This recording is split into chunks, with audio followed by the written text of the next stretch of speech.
Toronto cycling enthusiast Matthew Cuesta is on his final ride of a 46-day mission this morning, riding 46 kilometres every day to honour the life of George Floyd, the unarmed black man who was killed by Minneapolis police back in May. Cuesta's journey has inspired people around the world to run or cycle in honour of Floyd. And it is also sparking conversations about anti-black racism here at home in Canada. Happy to say that Matthew joins us now live from the Princess Gates in Toronto with, quite a crowd of supporters there, Matthew. Good to see you this morning. Hello. Thank you for having me. And first thing I want to say, if I may, I just want to say thank you to everybody for coming out. This is incredible. Well, we appreciate you taking a pause to have a little chat with us because, Matthew, you're not quite finished yet. Where are you now in the final leg of this 46-day journey? I have 10K left, roughly. Okay. You know, we spoke with you at the beginning of this journey, and it looks like we've just lost the shot there, but I'm going to hold out hopes that we're okay there. Matthew, can you still hear me okay?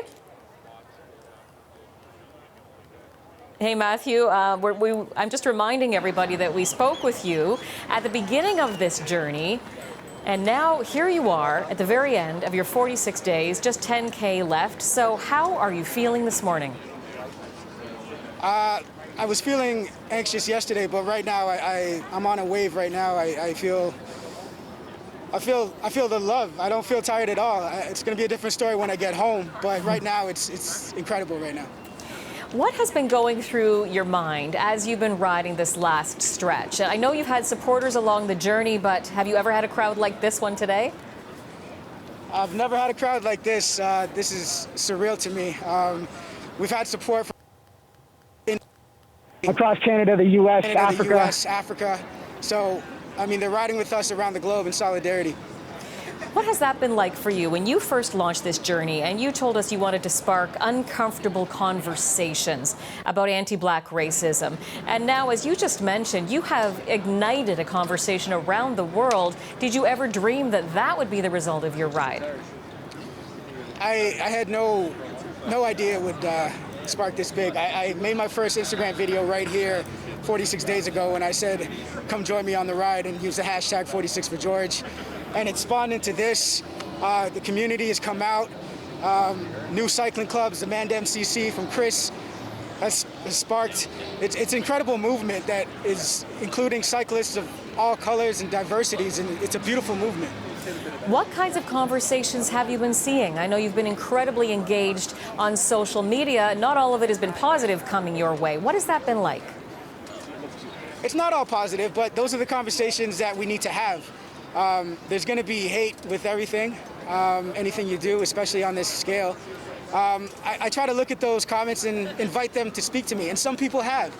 I've gotten DMs from comments. I told them, come talk to me, and they have. And at the end, they actually told me that they love me, and they were just angry. And that's the basis of it, is anger. And once we get past anger and break it down, we can see clearly and try to understand better. I wonder, when you saw some of that negativity, you know, many people, when they're on social media, if they're seeing some hate, they might do one line back, but then leave it alone. You embraced it. You engaged people and had a conversation. What has been the result of that? Do you have a renewed faith that these conversations will continue beyond your ride? The conversations will definitely continue. We're not going to let this die. The conversations need to keep occurring, and it is happening. And in the beginning, I'll be honest with you, I didn't think any sort of change would happen. I've seen this story before. But you look around here and I was wrong, and I'm happy I was wrong. Remind us, Matthew, what inspired you to take this journey? What was it you were hoping to accomplish on day one? On day one, back to what I was saying, is sparking uncomfortable conversation, and I'll keep saying that in order to break any sort of change, you have to break pain thresholds. And the one thing I want people to remember is, you know, the comments you make, the actions you take on a person of color might be 10, 30 seconds for you, but it might last a lifetime for that person and have a detrimental effect on their mental health. You invited Toronto police to ride along with you on this journey, and they did take you up on your offer. Can you tell us a bit about that and what that has meant to you? It's meant the world to me. One of my first goals was to bridge the gap with police. I don't understand the fears and anxieties that police have going out on the job.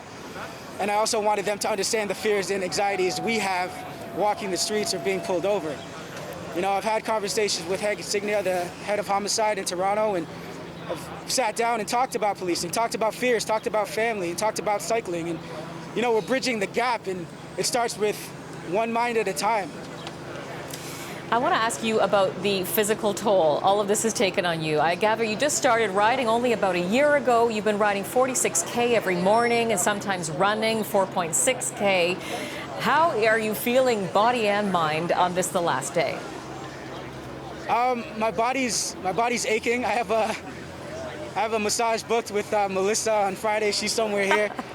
She's gonna make me cry. But you know, physically, I can push past the pain. Mentally, it's been a little hard as well. But you know, all of this is worth it right now. To be honest, I don't feel any pain right now. I think I could go another 46. I'm not gonna do it, but. Yeah, it sounds as though you probably need that massage. And what about mentally? Yeah. What will you give yourself a break? Where do you want your conversation to go from here? Mentally, I'm gonna try to give myself a break, but. I was talking with some of my friends, the conversation can't stop. I'm gonna take a day, 100%, but I still need to keep pushing. Someone told me the other day I've started it, and it's up to the rest of us to carry it. And there's some truth to that, but I'm not just gonna sit down and let it die. It can't. I have a feeling this is not the last that we've heard from Matthew Cuesta. Hey, we've got a camera out there to track your last 10K, so we'll keep our eye on that, and we want to wish you all the best. Thanks for pausing to chat with us, Matthew. Take care. Thank you, and thank you, everybody. Seriously, I appreciate all of you. Matthew Cuesta, just in the last leg of his 46th ride in his initiative to cycle 46K for 46 days straight to honor the life of George Floyd.